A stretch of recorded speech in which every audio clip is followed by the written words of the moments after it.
Tell me about your experience with chemi-pure.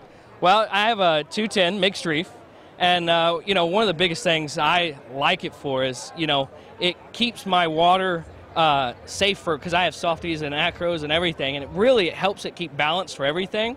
So that's the biggest reason I use it.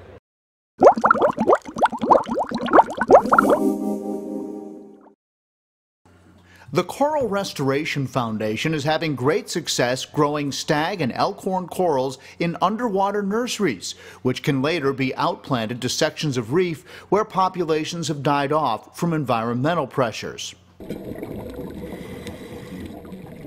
The protocols were among the displays in the Boyd Enterprises booth at MACNA 2013 in South Florida, where CRF founder Ken Niedermeyer shared his story with the aquarium trade, which is supporting his efforts.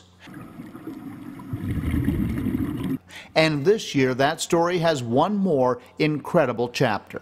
We're not real sure what exactly triggers a coral spawn, but it seems like it's usually 3 to 5 days after the full moon in August. The divers waited, and then it began happening. The corals began to spawn. The ideal thing for a coral is to do what they call a mass synchronous spawn, meaning all the corals spawn at the same time everywhere.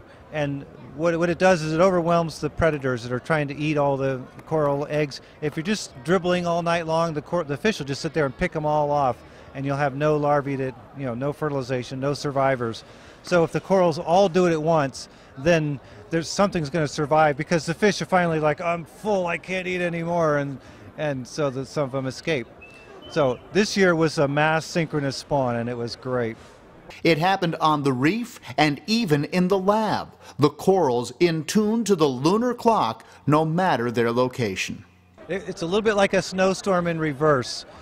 Because the coral larvae float up, these gamete bundles will float up instead of fall down like a coral or like a snowflake. But if you're watching a coral head or watching a branch of staghorn or elkhorn coral, you'll see these little round balls starting to kind of crown inside each coral polyp, and then it just seems like all at once they just start either shooting them out one by one, or all at once they just come out and then they start floating away, and it's really, really cool. So there's all kinds of fish swimming around. On a coral spawn night, you can almost tell that the corals are going to spawn, because the fish are just, wow, all these little fish all swimming around your lights. So it's really cool. And then when you find the corals that are going to spawn, you just kind of sit there and wait. You watch your watch, and so you know that they're going to spawn.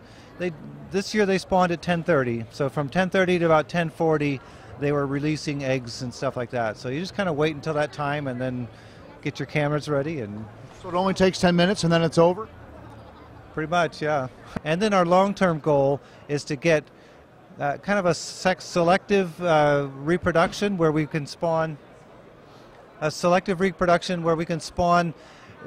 corals that are maybe disease resistant with corals that are heat resistant, and try to develop, healthier, hardier strains for the, conditions that are out there now. Eventually, the corals may repopulate the reefs on their own.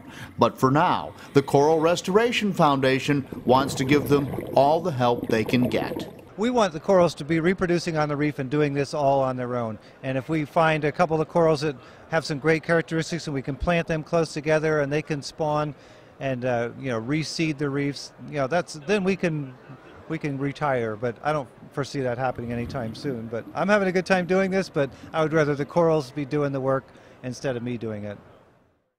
Tell me about your experience with chemi-pure. It's a great experience. All the chemi-pure that, anytime you have a tank that doesn't quite clear up, or, that you just need a little extra oomph, chemi-pure is the way to go.